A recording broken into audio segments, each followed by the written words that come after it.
Hey everyone, let's get back to it.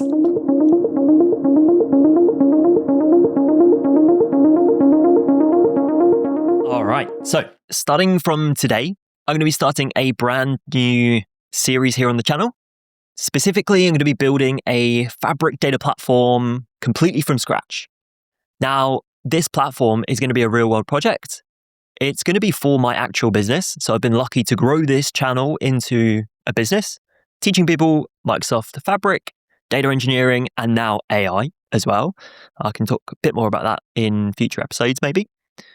But you might have noticed that since I was last on YouTube, the world of Fabric and especially the world of AI has developed a lot. So what I want to do is approach this again from first principles and talk about how do we actually build data platforms in 2026? Because in my opinion, lots has changed and I want to test that hypothesis. How much has really changed? How good are these tools? What can we do and what we can't do? Okay. So I will do a bit of a warning that this project is going to be experimental in nature. My goal is to explore and document the bleeding edge of these new techniques with AI and the tools and the processes that go with it. Find out what is possible. I want to assess the impact of these tools on the future of our industry. I'm hoping that will be fun and educational for myself and for everyone watching as well. But I don't recommend that you copy these techniques, at least initially, that I'm going to be exploring myself in your organization. A lot of these are using preview features, and a lot of the tools and processes might be weeks or months old. So if you're working on production workloads, just be very, very careful with this.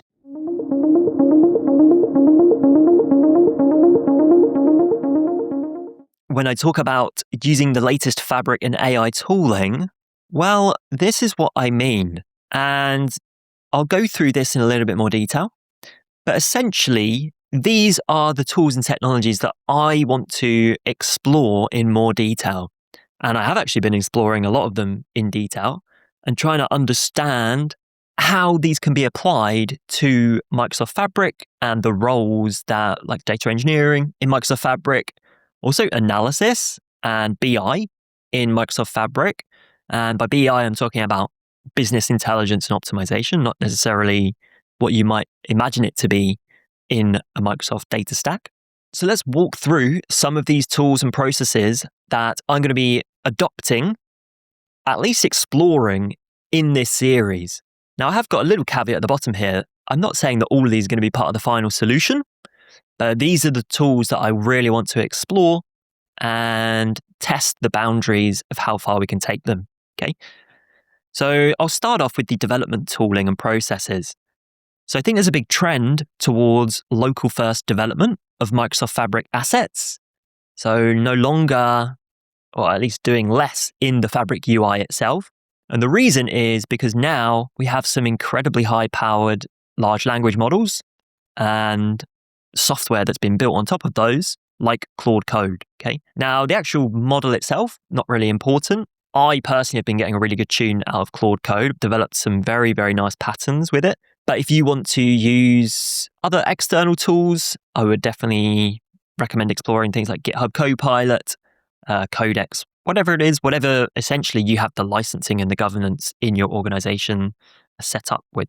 What I found is that on its own, Claude Code is incredibly powerful, but it can be overwhelming and unwieldy. So one of the best methods that I found to control that is this BMAD method. So I'm going to be implementing this throughout the whole project build. Essentially, it's kind of like a mixture of specification development and a project management, like an agile development tool. It integrates directly with Claude Code in Visual Studio Code. It essentially becomes like a project management team. You can develop agents in Claude Code with it. And I found it to be really, really useful. I've used it on personal projects, but I haven't used it for a full Microsoft Fabric project build yet. So the combination of VS Code, Claude Code, and the BMAD method is something I'm very, very excited to explore in this project. And that's one of the key themes is, I don't want this to become a vibe coding project. This is supposed to be a professional software development, data engineering, analytics engineering project. And this is one of the tools that's going to help me have some control, some guardrails on top of Claude Code.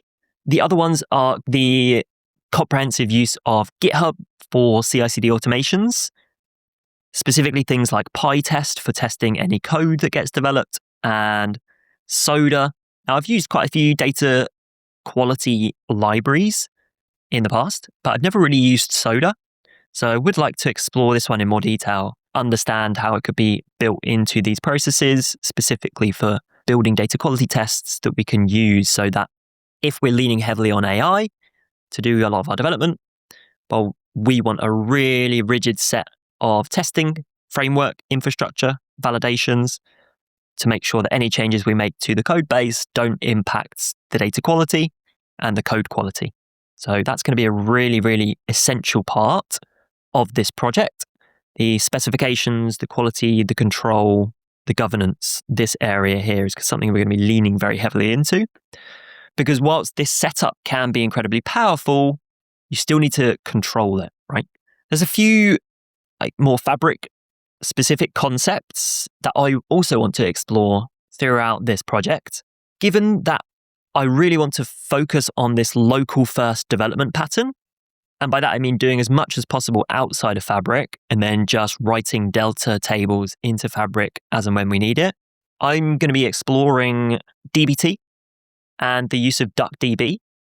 So I'm going to be exploring both of these and seeing how they can be applied to this local development pattern, because my inkling is that these tools are going to be a lot more widely used in the industry and in Fabric projects once they get a little bit more traction.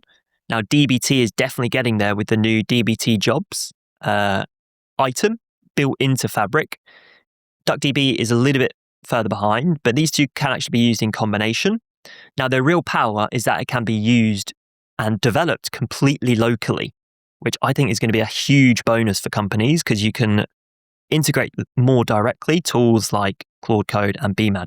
So I'm going to be exploring these kind of workflows. So as well as some of these more data engineering type tools, I'm also going to be exploring, there's been a lot of advancements on the more analytics side of things in Fabric. Probably the one that is most interesting to me and I think is going to have the biggest impact is the ontology. And I think this is going to fundamentally change how we design architectures. Okay, so you could argue that this is actually going to come first. I have this idea where the ontology is actually going to become like the architecture, the thing that ties absolutely everything together and the thing that drives your architectural decision. So I want to explore this new item type. It's only a few months old, still a bit immature, I would say, but I want to see what we can do with it, look at some potential patterns that we can develop with it and build an ontology for my business in that process. We've been doing a lot of stuff with data agents in our AI community. And yeah, I'm very optimistic about the future of Fabric data agents, to be honest. So I think in combination with the ontology-driven architecture, these two are going to be really good for surfacing insights from people in your business. So again, I'm going to be leaning heavily into data agent development and optimization in this project. And the third one in this kind of trifecta of analytics and business insights, I've got the Tailwind CSS logo here because I think I'm noticing a bit of a trend where, to be frank, we don't need Power BI anymore. So I'm looking to explore the use of packages like Tailwind CSS, but this really represents front-end web development for visualizing data in your OneLake, right? Because of the power now of this setup, I think it's actually going to be a lot easier just to build visuals using Tailwind and React or Svelte or other JavaScript front-end websites that we can connect up to our OneLake via the GraphQL API. So these are the sorts of techniques that I'm going to be exploring in more detail in this project.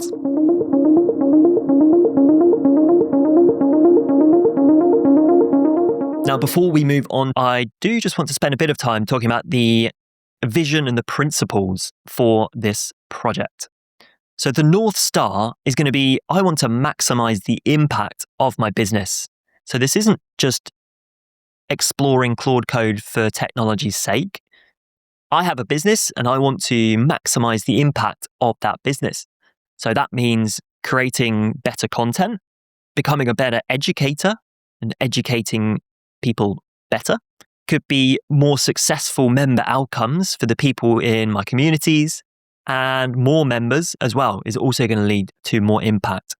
So anything that can improve these kind of golden metrics, that's the goal of this data platform project. And I think that we've lost sight of this in the last few years in the data platform industry.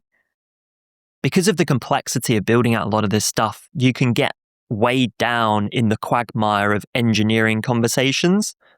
And for me, data engineering should be just an enabler for the business optimization piece. That's why we do things. And it doesn't have to be a business, but organization optimization is what I mean. Every organization has a clear vision, hopefully, of what they're trying to achieve in the world. And the data platform should just support that vision. It shouldn't be the end goal just to create a data platform. So that's what we're going to be focusing on. There's 3 principles that I want to keep in mind as I'm developing this project.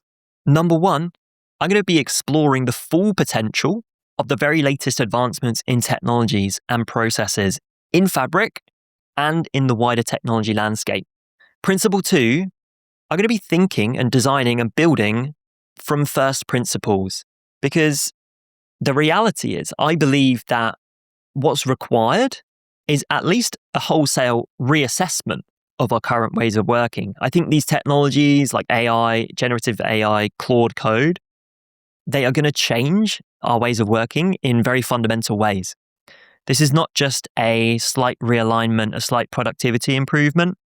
I think it's worth thinking from first principles about the way that we've been working for the last 10 years.